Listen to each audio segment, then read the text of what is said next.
पण या पुढच्या काही भविष्यासाठी भवितव्यासाठी म्हणून खंबीर नेतृत्वाची गरज असताना म्हणून मी त्यांना सांगितलं मला काही अपेक्षा नाहीयेत।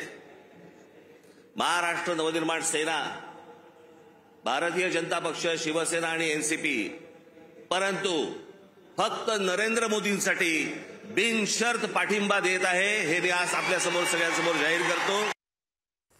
फक्त नरेंद्र मोदींकरता खंबीर नेतृत्वाकरता मनसेनं बिनशर्त पाठिंबा देण्याचं निश्चित केलं असल्याचं राज ठाकरे यांनी स्पष्ट केलेलं आहे। या घडीची महत्त्वाची बातमी।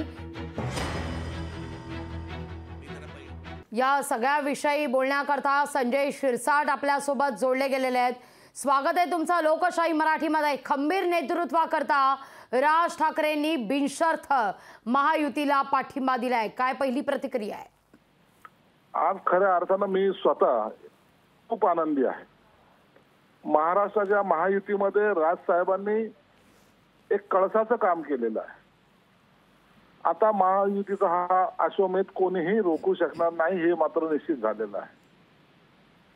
45+45+ जे आम्ही म्हणायचो त्या टायमाला मनामध्ये थोडी धाकधूक होती, परंतु राजसाहेबांच्या या प्रवेशामुळे आता ती धाकधूक बिलकुल राहिली नाही।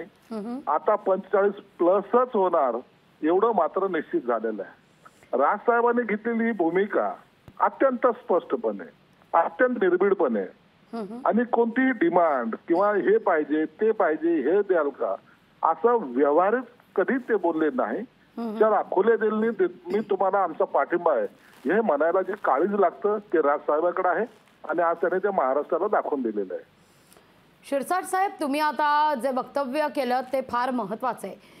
45 पार म्हणत असताना थोडी धाकधूक होती असं तुम्ही म्हणताय, भीती कसली होती?